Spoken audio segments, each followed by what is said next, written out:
యుద్ధం జరిగిపోయినట్టు ప్రజల సమస్యలు వదిలేసి ఒక జనసేన ఎమ్మెల్యే ఏదో చేయలేని తప్పు చేసినట్టు అది ఇంకా ప్రూఫ్ కాకపోయినా గానీ అటు జగన్మోహన్ రెడ్డి గారు రోజా గారి రియాక్షన్ అనేది రియాక్షన్ ఉంది. వాళ్ళ గురించి మీరు ఏం చెబుతారు?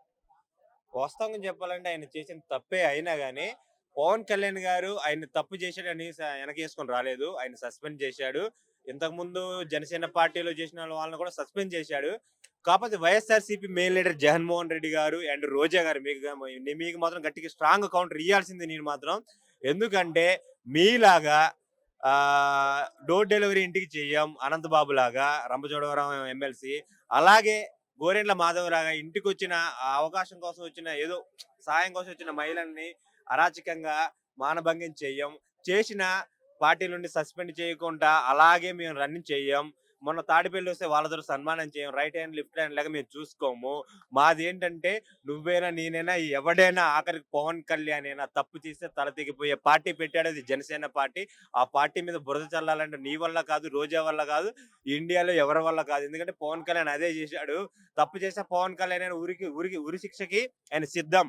అలాంటి వ్యక్తి పవన్ కళ్యాణ్. ఆయన్ని మీరు కించపరచడం అనేది నాకైతే ఇది ఏరే విధంగా ఉంది. పవన్ కళ్యాణ్ యుద్ధం చేస్తున్నాడు. ఏంటంటే గిరిజనుల కోసం, జాబ్ లేని వాళ్ళ కోసం, నష్టపోయినటువంటి ప్రతి ఒక్కరి కోసం ఆయన యుద్ధం చేస్తున్నాడు. ఆ యుద్ధం ఎక్కడికంటే ఢిల్లీ నుండి గల్లీ వరకు ప్రతి ఒక్కటి తీసుకొచ్చి ఆంధ్రాలో పెడుతున్నాడు. నరేంద్ర మోడీ ఏ రాష్ట్రానికైనా పెడుతున్నాడు ఇండియాలో, ఒక ఆంధ్రాకి తప్ప. అలాంటి నాయకుడిని మీరు అనడం ఇది నాకు నచ్చట్లేదు. కాకపోతే మీరు ఇంకా స్ట్రాంగ్ పిల్లర్ చేస్తున్నారు పవన్ కళ్యాణ్. నేను అనుకుంటాను పవన్ కళ్యాణ్ జోలికి వెళ్ళకండి. వెళ్ళారనుకో 150 సీట్లు నుండి 11 సీట్లు పడ్డారు. ఈసారి జీరోకి వెళ్ళిపోతారని నేను మనస్ఫూర్తిగా కోరుకుంటున్నాను.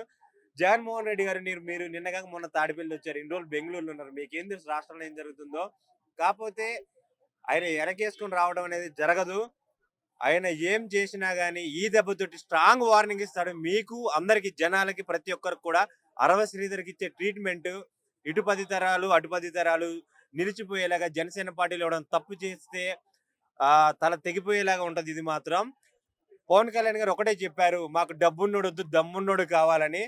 అలాంటి నాయకుల్ని తయారు చేస్తున్నాడు. చూడండి నెక్స్ట్ ఎలక్షన్స్ కి మీరు ఇలాంటి ఎన్ని నెగిటివ్ చేసినా ఏం కాదు. పవన్ కళ్యాణ్ ఎంట్రీ కూడా కాదు. ఒక్కొక్కడికి తాట తీస్తాడు ఈసారి. జాగ్రత్త. కబడ్దారు మాట్లాడేటప్పుడు వెనక ముందు చూసుకొని మాట్లాడండి. జై పవర్ స్టార్, జై జనసేన. ఓకే సార్, చివరికి ఒక్క మాట. రోజా గారు ఉన్నారు కదా, జనసేన పార్టీని వేరే పేరుతో పోల్చడం జరిగింది. అది ఎంత మటుకు న్యాయం అంటారు? రోజా గారికి ఏమైనా కౌంటర్ ఇస్తారా జనసేన నాయకులు కానీ కార్యకర్తలు కానీ? ఒక్కటే రోజా గారి గురించి మాట్లాడండి. రోడ్డు మీద నుండి మనం పక్కన వెళ్తా అంటే పెండ మీద రాయితే అది మన మీదే పడుద్ది. రోజా తోటి మాట్లాడిన మనకి ధైర్యం లెగ్గు. ఆమె గురించి మాట్లాడిన దండగే. Okay sir, thank you.